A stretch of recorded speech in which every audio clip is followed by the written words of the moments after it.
you're here. Yeah, we're so glad you're here. Oh, we're so glad to be together in unity.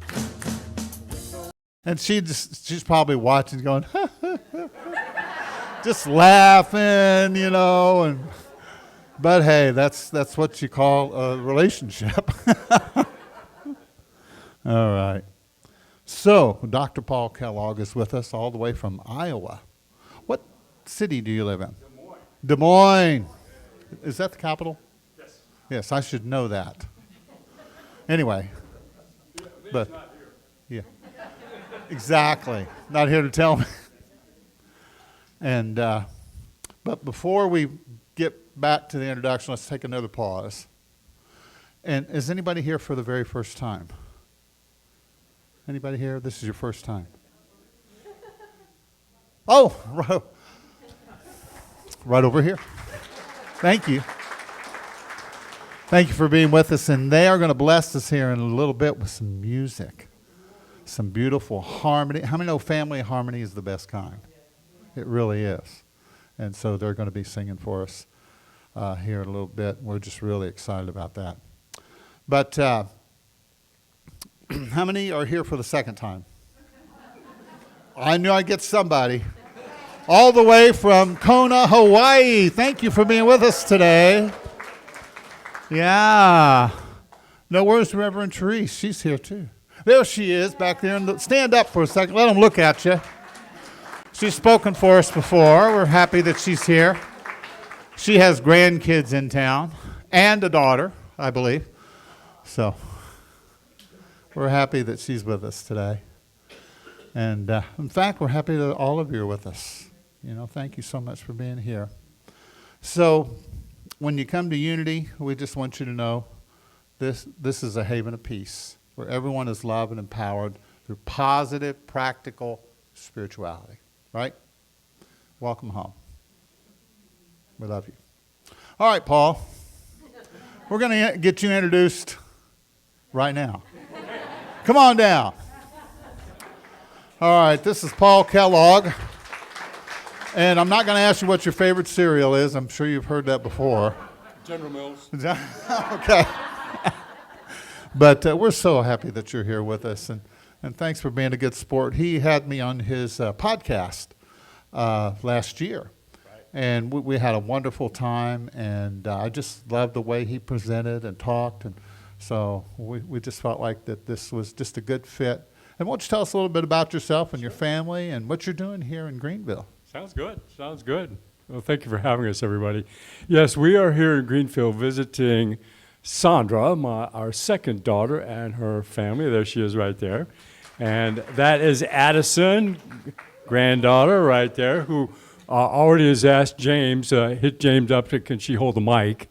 She wants to be a part of things. So that was great. And then my daughter, Catherine, and Crystal from New York are here. Crystal, I have to brag about Crystal a little bit because she's done Broadway, she's musical theater for 20 years, earned her living doing that, which is kind of amazing. That business is a tough business. And she's currently on a national tour, Broadway tour of And Juliet. I don't know if some of you heard of that? Yeah, if you don't know that, that's the story set in Shakespeare's time. And Anne Hathaway, Shakespeare's wife, wants to rewrite some of his plays because they always end in terrible tragedy. And she wants to imagine what it would have been like if Juliet had not died. So the whole thing is about that with fun contemporary music. So it's great to have her here, and she's going to help us sing a little bit too. I want to start a little bit today by sharing about my background with Unity. I grew up as a very, very sensitized child. I was very intuitive. I could sense and feel things. How many of you do that? You see that there's a certain sensitivity you have, whether you call that intuition or ESP or psychicness, all of those things. It's just a natural sensitivity. Well, I grew up very much like that. My father had a very small farm. A couple cows, a couple pigs, some chickens, and so on. One of my duties as I got older was to go down before school and then after school to milk the cow and take the take the milk up to my mother, who separated the cream and did all those fun little things. But I was very aware of what was going on, especially with the animals. I remember waking up in the middle of the night one night, probably was 10 years old, and I woke my father up, and I said, "We have to get down to the barn, Dad, because Bessie the cow is in trouble." And she was very pregnant. I was getting ready to deliver, and we got down to the barn, and sure enough, she was laboring heavy. He called the vet, and it turned out that the calf was breached. And in a big animal like that, that's a tough situation. So they ended up delivering, and of course I got to watch this wide-eyed, right, with this amazing experience. But my father kind of looked askance at me afterwards. How did he know that? What is that? So I was always very, very aware of people and the energies of things, the vibrations of things. And because of that, my mother tried to help me to discern and understand a little bit and not feel like that I was some kind of crazy person, even as a small child, that there was nothing wrong with me with that kind of sensitivity. And in the process of that, they were church shopping and trying to find a place that fit a positive energy. We went to the Methodist church in a little town, Damascus, Maryland, about 30 miles north of Washington, D.C., and there wasn't anything other than just those very dogmatic, traditional energies. They were just very straight, very, very, very biblical, and so on. So they kept shopping. We tried Christian Science. There was a Unity Church in Washington, D.C., but my parents really just didn't resonate with it quite so much. And then they found the Unity Church in Fairfax, Virginia. And it was led by, and I'll never forget this person, I can still see her face to this day, Mildred Park. Reverend Mildred Park was the minister. And I remember the first time walking into that church, I just felt an openness and a sigh of deep relief. It was like I walked into this giant aura of acceptance, of love and appreciation. And she personally came up to me and welcomed me to the church. Not just my parents, but me to the church. And we were allowed to sit in the congregation if we wanted to, or go to Sunday school if we wanted to. And I can just remember hearing this sense of calm, joy, and love, and well-being. And I've never, ever forgotten that. So we stayed with that Unity Church for a number of years until we moved to Indianapolis. I can remember, it was 45 minutes to drive in our Rambler station wagon. It was one of those that, you sit in the back, the kids have to sit in the back facing backwards, and I was always trying to see where we were going, and, couldn't wait to get out of the car, after that 45 minutes to and back and fro. But I got involved in the YOU program, and it was incredible. It was beautiful. The way that they uplifted and helped our inner leadership come out, it was just so amazing. We went to the YOU conferences regionally. We went to Lee Summit, Missouri, for the conferences there in the Kansas City at the Unity Center. One of the friends that I had in our YOU group, she's a little bit older. Her name was Diane Sandifer. She is now Diane Stark, Reverend Diane Stark of the Unity in Muskegon, Michigan. So there was just all these beautiful connections. There you go. Beautiful, beautiful. We'll connect afterwards so we can share a little bit. Yes, this is very beautiful. Her mother was actually the minister in Washington, D.C. So lots of energy there. Over the years, I've spoken a lot at Unities. Did a Unity talk in Australia, one in New Zealand, on some of my lecture tours. Was always open to just going and being a part of the Unity movement. I've been on the board of directors at the Unity in Des Moines. I've spoken there many times. It's such a beautiful energy. And I want to share just briefly before I get into some of the specifics of what I wanted to talk today. Unity, I know you all know this, but Unity really truly is a movement. It was one of the first movements, if you will, and I know James can elaborate on this at some point, but it was one of the first spiritual movements to really open up this kind of vibration, this pure love, this pure joy of each other, soul to soul, that happened when Charles and Myrtle started this a long time ago. You know, it really was revolutionary. It was really avant-garde. There was a lot of lack of acceptance for what unity was trying to teach. But over the decades, over those many years, it's a worldwide movement. And it has a profound effect that most of us may not even realize. The energy that we're creating today is actually reverberating out of this whole region. How many of you know what I'm talking about? The energy, the vibration of what happens here. And I say the same thing about Des Moines and everywhere else because it's a pivot point. It's a pivot point for the reality and the beauty of spirituality.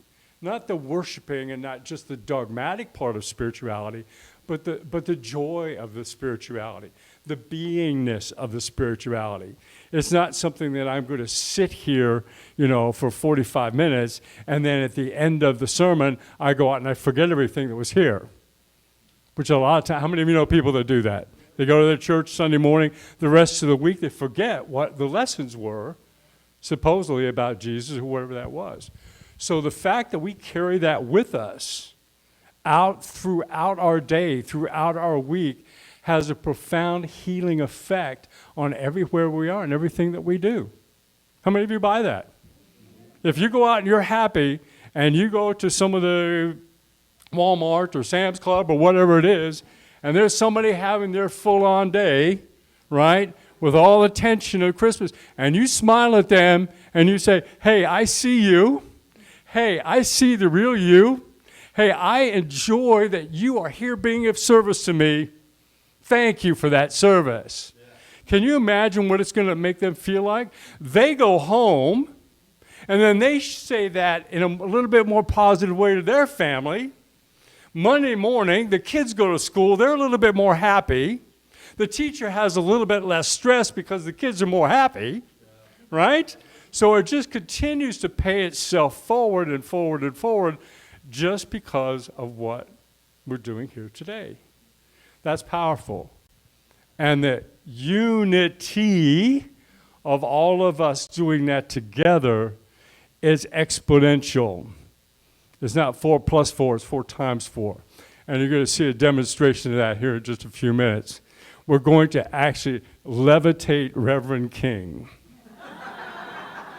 He has agreed to do it with a little bit of hesitancy maybe, but not quite sure. He said, are you sure you don't want to get somebody a little bit lighter up there, Paul? We're going to give it a shot. So my career from Unity was the basis for the decisions that I made to move forward. When I was 17 years old, went to a big youth conference. And at that youth conference, it was organized by an organization called the Inner Peace Movement. I don't know if any of you remember that name, but it was around especially in the 70s and the 80s. Its heyday was the 70s, 80s, and in the 90s. That's where I got my training to get out and be of service and help other people. It was all founded on the similar kinds of principles of God is within here. I'm a soul with a physical body, not a physical body with a soul. I don't have a soul. I am a soul. And so I'll talk about some of the key points for that here in just a moment. But that was the first time where I ever felt like that my leadership was powerful and valuable, that I could be somebody that could help other people. Unity kind of gave me that, but I wasn't quite sure if I wanted to be a minister and have a church. So I got the opportunity to be able to get out and share lectures and show techniques, which we'll do here in just a minute, to really help people have an experience of who that soul is, what that soul is really all about. Ended up traveling all over the world. Susan and I met at a conference. I was pretty young and not quite sure myself, and I thought, wow, this person looks really amazing. I'd really like to get to know her more. So my pickup line for her at the retreat was, hey, Susan, you want to go out to the truck stop and have coffee? And she said yes. We went out about 9 o'clock. At 2 o'clock in the morning, we left. We shut the place down. We talked for hours and hours and hours. She was everything, spirituality, astrology, you name it. We just talked about anything that had to do with personal growth and development. And then gradually, over time, children were born, and the family became something that was a way to practice practical spirituality. So some of the points that I like to share about is to really demystify things related to intuition, spirituality. Just really bring it down to put aside words, put aside certain concepts about things, and just get into what it really is about to be a soul. And there are 5 key points that we like to bring out in the work that we do. Number 1 is I am energy. I am energy. We're all energy. That intelligent life force is a frequency, it's a vibration. We're a part of all the rest of the energy of the universe. There's no end to it. Science is starting to prove all this stuff now, the quantum physics realms of things. I just read recently about I think it was in the USA Today. It talked about how science is starting to show that all of our brain waves, all of our energies are connected. That everything is energy and it all flows back and forth. So there's a certain oneness that we automatically have whether we realize it or not, whether we even like it or not. We're still a part of it. Remember when I was real young, the church, the minister said, God is everywhere and knows everything that you do. And I thought, oh, well, I just took some, this was later on, I just took some cookies out of the cookie jar, and since God knows us, I'm going to go hide from God. And so I went up into our attic, closed the door, and at that time there were these big crates of Kleenex boxes and toilet paper, and I got in underneath that box, thinking that God would not be able to find me there. And then I'm sitting there in the dark thinking, wait a minute. God is everything and everywhere. Oh my God, God is inside the box with me. There is no escape. So I got up and I went to my mother, I said, hey Mom, I just want to let you know because God knows it because I just took some cookies. She said, well, thank you for telling me. Were they good? So we're energy. We are a life force. And I want to help you experience that just a little bit. So everybody stand up. Now you don't have to if you don't want to, but you might want to. Everybody stand up. And I want you to all shake your hands like this. And I want you to put your hands about 2 to 3 inches apart. Hold your fingers relaxed. Don't hold them stiff. Hold them very relaxed. And very gently let your hands move in and out from each other.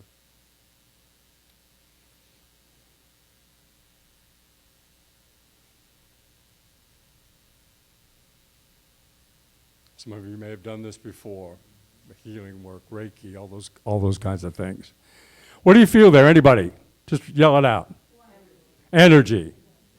Warmth. Pressure. Tingly. Do any of you feel that little magnetic-y, pushy-pulley kind of thing? That's your energy. That's that life force. It's the same energy that's the electromagnetic heat energy that flows through your systems all the time. So that's who we are. That's what healing energy is really all about. Now, what I want you to do is to turn to a person next to you. And if you don't know them, say hi. Hi. And one of you, I want you to put your hands up like this. And the other one, put your hands over that person's hands, but don't touch. And see what you feel. And you can tell your partner what you feel. I feel this or I feel that.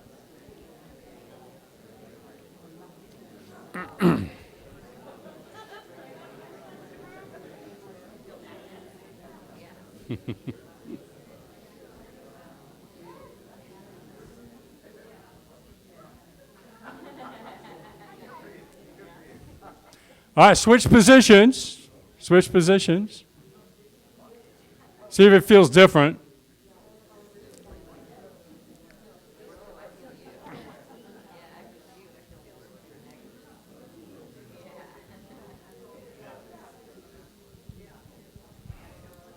Now find a different partner. Find a different partner. Turn to somebody different.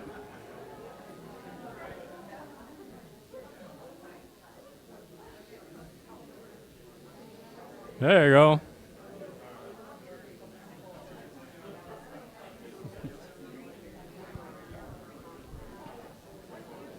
Switch positions if you haven't.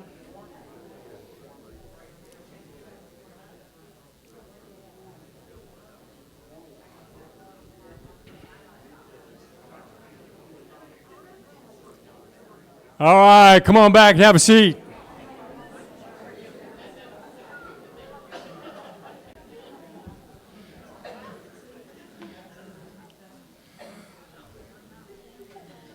Okay, how many of you felt something with your partner? And how many of you felt something different with your partner than it felt with yourself? Different degree of heat, different pressure, something. How many of you felt that? How many of you found that each partner was a little different? All right, so two things are happening there. Number one, you're just recognizing that there's energy there. You're sensing the energy. Now, you can't, we can see it, but right at the moment, you weren't seeing it necessarily, and so on. So how do you prove that other than, this is just my experience? I can't prove that I had a dream last night, right? That's something personal. Unless you go to a scientific place and they hook you up and they do the REM measurements and all that stuff, right? So you were feeling and sensing that person's energy. So, and that's your intuition. That's how your intuition works. That's how that sensing works. You're sensing the vibes and energies of someone around you, the room, or whatever that is. The second thing that's happening that's super important there is you were discerning the energies. That's the big giant conundrum, is discerning the energies. And so you were telling the difference between, wait, this energy feels this way, this energy feels this way. Now that's very practical when you're out in work, in business. How many of you found you're going to a business meeting or you walk into that and something doesn't feel good to you? You can sense the vibes in there. What do you do about that? That's a part of the key of learning to master our own energy, as the whole entire energy of this place talks about, is that me elevating myself up. So I'm such a bright light that I become like a laser that just cuts through negativity or confusion. How many of you have had that happen? You've been able to cut through something just by being yourself and say, oh, well, let's talk about the sunshine out there. Wouldn't that be great to talk about? Instead of all the negativity, right? So you're discerning energies, and that's really critical as the more sensitive you are. What is me and what is not me? Would any of you describe yourselves as empathic? You feel and sense. The challenge of anybody with that, what's me and what's not me? Because if we're not clear on that, we can start to begin to act or react to things that are influencing us from around us, and it's not really us to begin with. Make sense? Sometimes we even say that, gee, I'm not myself today. Well, why did I do that? That's not like me. So becoming very clear, and that's what coming every Sunday to Unity and anything else that you do, the meditations, the burning bowl on Tuesday that you're going to do, right? Anything that you can do to help you find a presence. This is me. This is how I feel, and this is how I want to maintain that feeling. And then finding those tools and techniques to help you maintain all that. We do a lot of things with working with our energies, self-healing techniques to help a person learn to be like that laser beam no matter what, so they can move forward. So that's number one. I am energy, and that's what intuition's all about. It's that processing of that energy. Number two, key point is I'm here to learn and grow. On planet Earth. These are keys to living on planet Earth. Adapting them into the teachings of unity or anything else you do. But I'm here to learn and grow. Planet Earth is like a great school. How many of you buy that? You learn something, right? Learn something every day. And the more that I can do that, the more that I can process, this is what that experience meant to me. Even if it was a tough one, a challenging one, even an outright traumatic experience, the more I can learn from that. What's the lesson that I'm going to take forward? Have any of you ever been through something, and as you look back on it now, it's been good to help you? You've been able to help other people because you went through that? So I'm here to learn and grow. It's very powerful. Point number 3 is I have a unique purpose. There's no one else like me. My mother used to say, thank goodness for that. Right? I was a wonderful, challenging, dynamic, go-get-'em child. Ate dinner standing up so I could go out and play baseball. Right? So I have a unique purpose. There's no one else that can do what it is that I'm here on this planet to do. It doesn't have to be some kind of big, major, famous thing. It could be I just simply am a good neighbor, or I have a garden club, or a book club, or a men's club. It could be anything. Or I teach meditation classes. Whatever that is, and I am perfect for what I have come to do. That's an important thing, to not feel like I have to compare myself to anyone else, compete with anyone else, because there's no one else like me in the universe. Look around. We all look different. We all feel, if we did this with each other, the hands thing, you will probably feel different with every single person in this room. Some little degree of this, some little degree of that. So I have a unique purpose. It's important to really honor and respect the pathways that I'm choosing to make. This is another major important one for me. I have inner guidance. Whatever you call that, take the words out of the equation. I have guidance. I have the universe. I'm a part of that. God, the Christ Spirit, angels, spirit guides.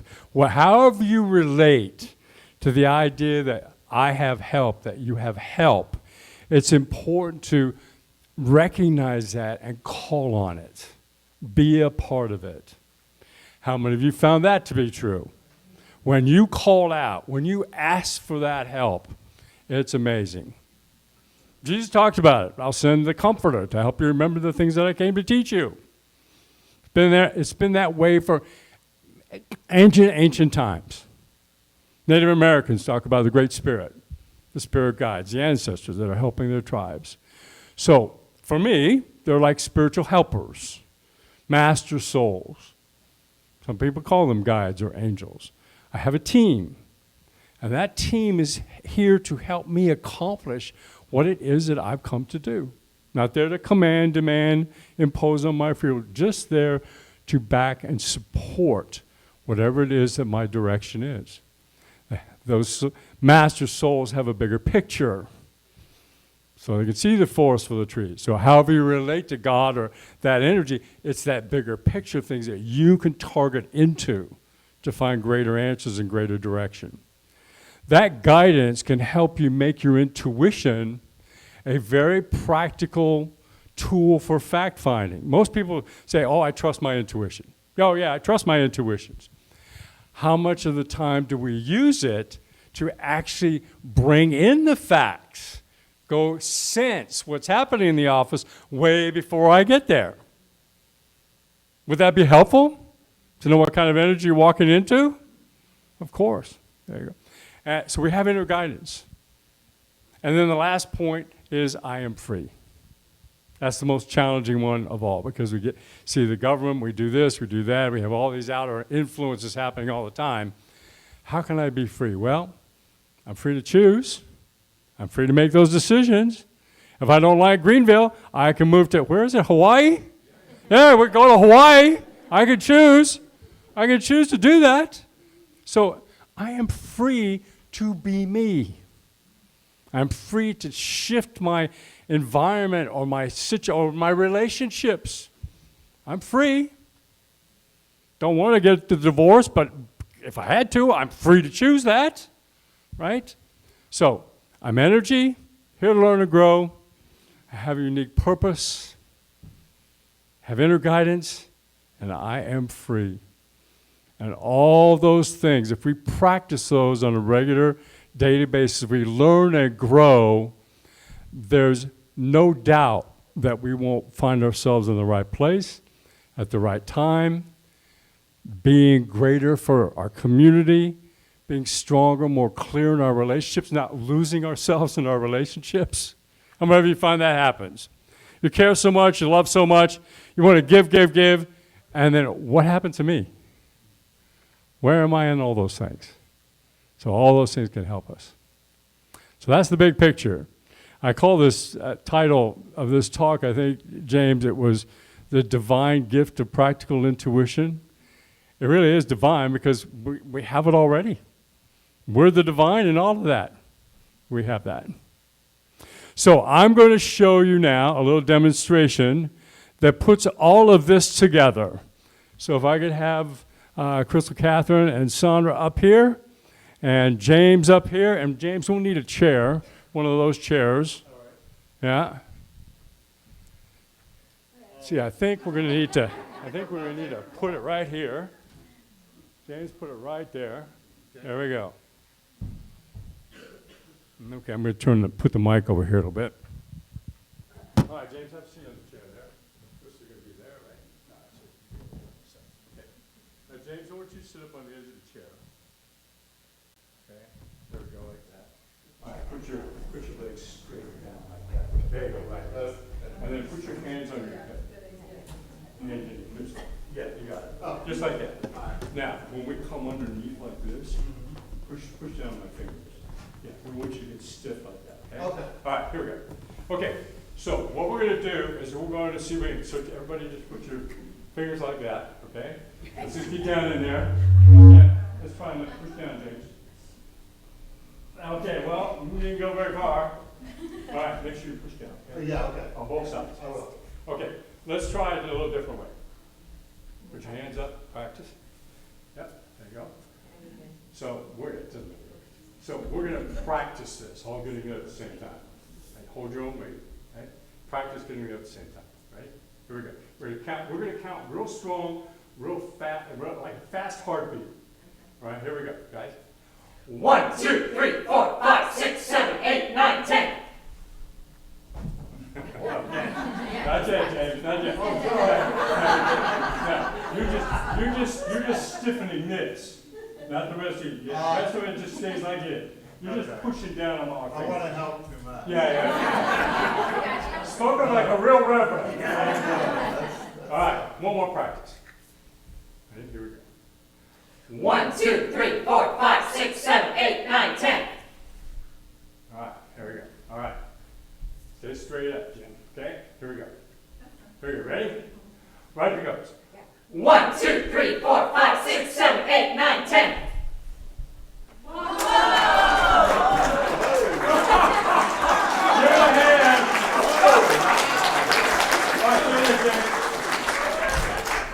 This time, we're going to do it again, only we're going to team up more. All right? We're going to do it again. I want all of you to count with us. Let's raise the roof on this place. All right? Here we go. You ready, James? I'm ready to go to see I don't think you'll hit that high. Right. There you go. Here, right as it goes. Ready, count. Ready, go. 1, 2, 3, go. 1, 2, 3, 4, 5, 6, 7, 8, 9, 10. Whoa!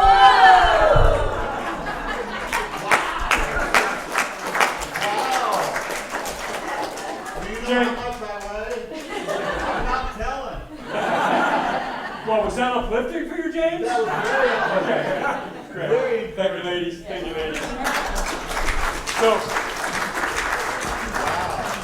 So obviously you can't go around lifting James or other people out of chairs all day long. Well, you could, but I would, charge money for it if you're going to do it. Maybe. But. So what is that showing you? Why does that work? Anybody? Say it again? His eating plan is working, right? Yeah? Why is it working? Anybody? Observation. Say it again. Positivity. What else? So there's positive energy there, right? The energy. Just the energy itself, yeah. Connections. Let's talk about that just a little bit. There was teamwork here, right? Did you notice that we all got there at exactly the same time? The precision of that. The engagement of that, right? What else? Anybody else? Focus, intention, belief. Did I give them time to think negative? No? Now, if we'd practiced, I could have had others of you come up and do this. I just knew that the ladies have done this a lot, so we could just get in there and just do it for the sake of time. But anybody can do that. Anybody can do that. So all those things that you just said as I wrap up here, imagine if you were to put all the aspects of your life into that kind of energy.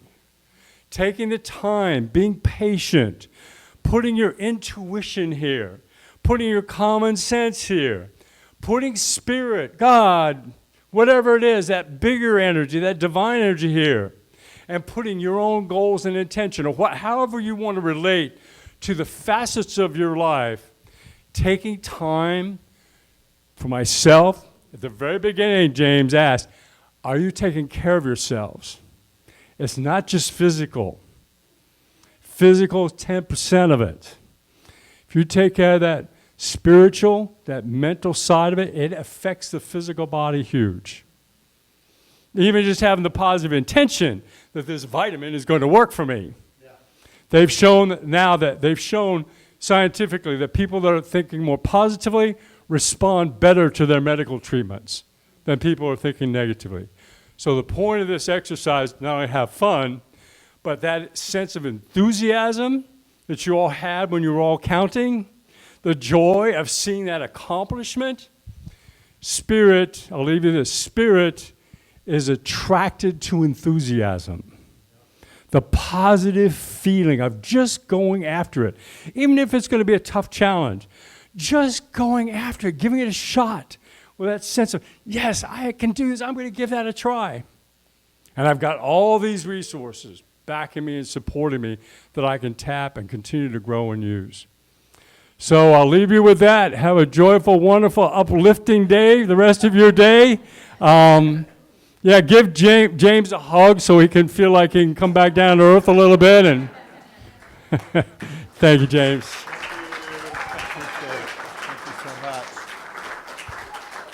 And, I just want to let you know what I felt when they did that. Yes. The first couple of times I felt heavy, And then when they did it, it was like there was no weight at all.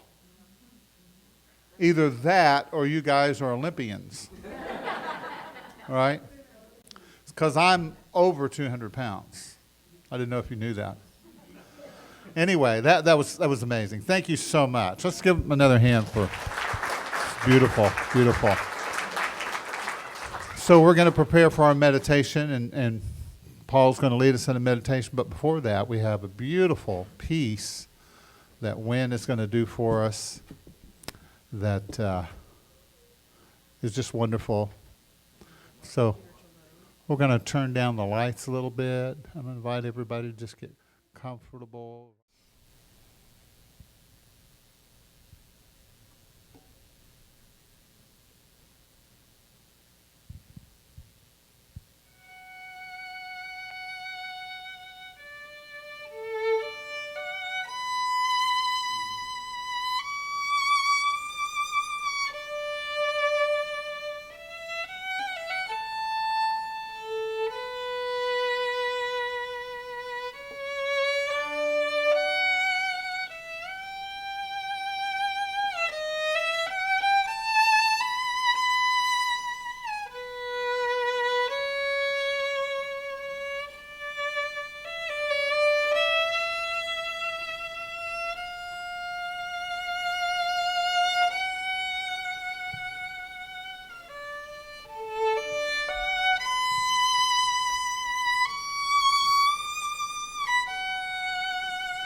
Beautiful, beautiful.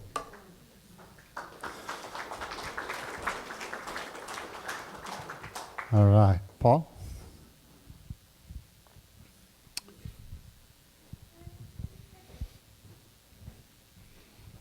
How many got goosebumps?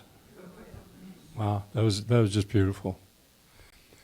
So I want one of my favorite quotes of all time is, "Of all earthly music, that which reaches farthest into heaven is the beating of a truly loving heart." So with that in mind, and with the amazing beauty of what we just heard and will continue to hear, I'd like you to all close your eyes. Take a deep breath. Honor your own beauty, the music of you. It is beautiful. Mentally just say that. I am beautiful. My music is beautiful.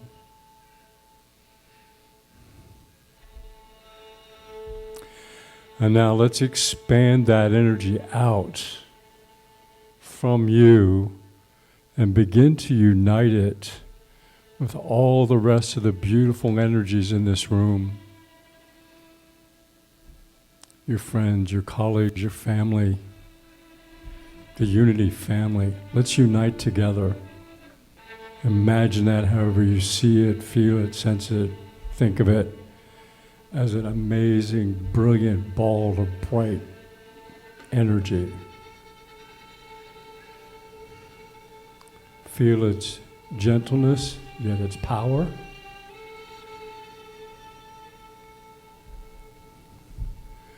And allow that energy to grow stronger and brighter and build throughout this whole building.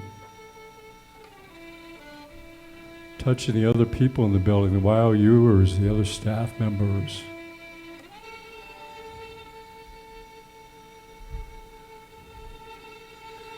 And let this energy expand out into the neighborhood and into your community. Let it touch your homes. Let this amazing, brilliant energy touch your pathways throughout the day, the coming week, your business, your connections. And let's do send extra love and light to Leah, helping her feel this as she continues her day. Let that energy grow and expand until it encompasses the whole metropolitan area, spreading love and joy everywhere.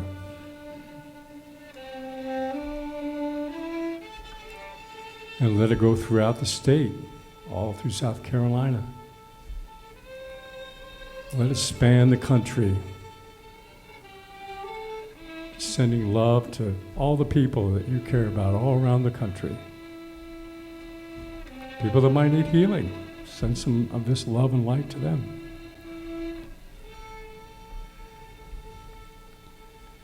And gradually let's let it flow around the planet, around the world.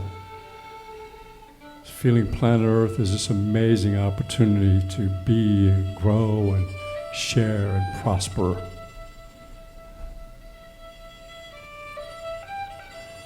And let that grow out into the universe as far as you can reach.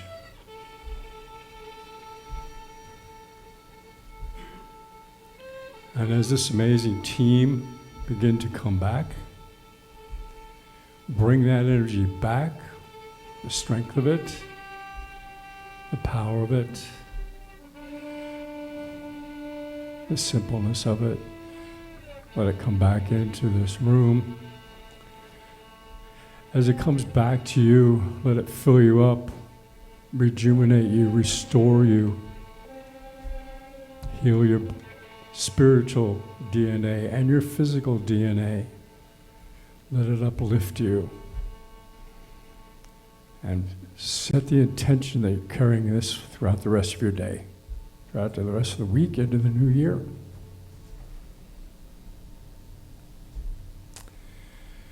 And that feels good. Take a deep breath. And come on back.